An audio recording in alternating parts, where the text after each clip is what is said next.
Now comes the most exciting part for me of making lace, and that's removing it from the template. So take a pair of sharp scissors, and the first thing we'll do is we'll clip all of the little tails that are hanging off the back away. Now these are all tails from when we added new threads in or finished old threads off.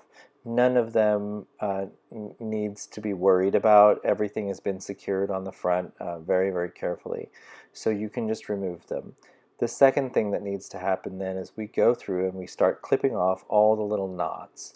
So if you noticed as I was working, I would usually knot the end of my working lace thread and pull it through one of the tack stitch holes and then begin running it under tack stitches. Now I can remove all of those knots so that none of them are going to be blocking the lace from coming free.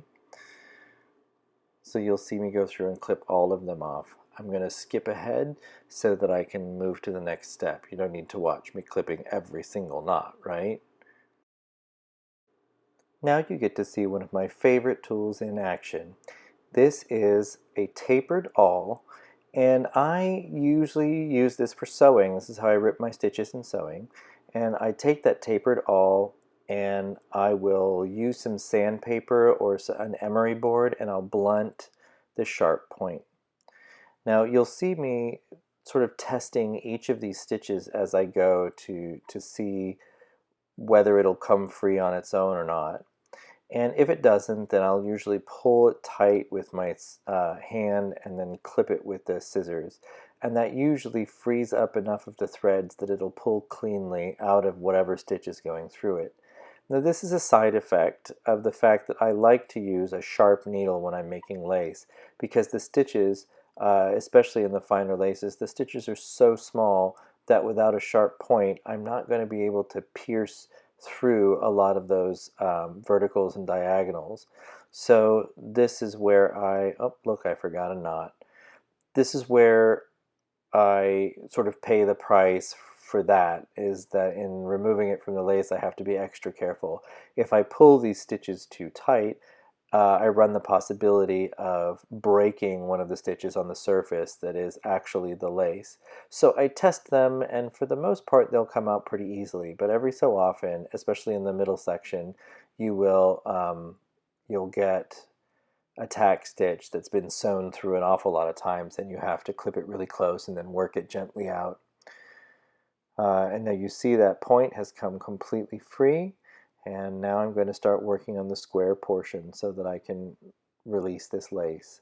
Now I don't need to show you how I work through every single bit of this, but what I can say is that it takes a little bit of patience.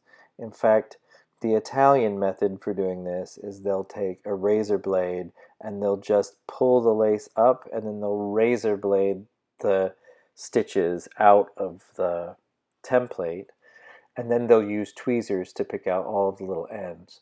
Now that to me is the ultimate in tedium.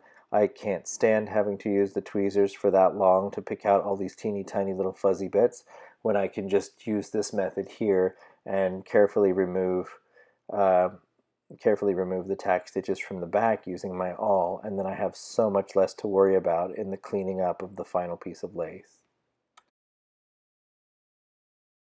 Here we are, the last couple of stitches remaining to be pulled.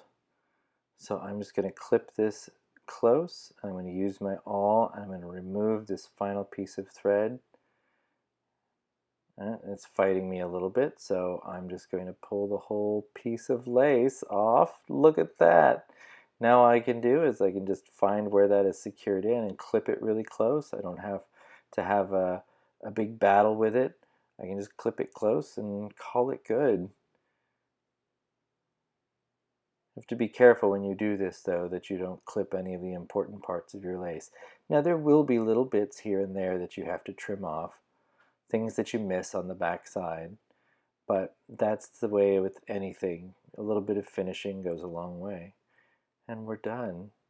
And to me, this is truly the miracle of this style of lace. It is just amazing to me when we pull it off and see this completed work of art. Thank you for watching, and happy stitching.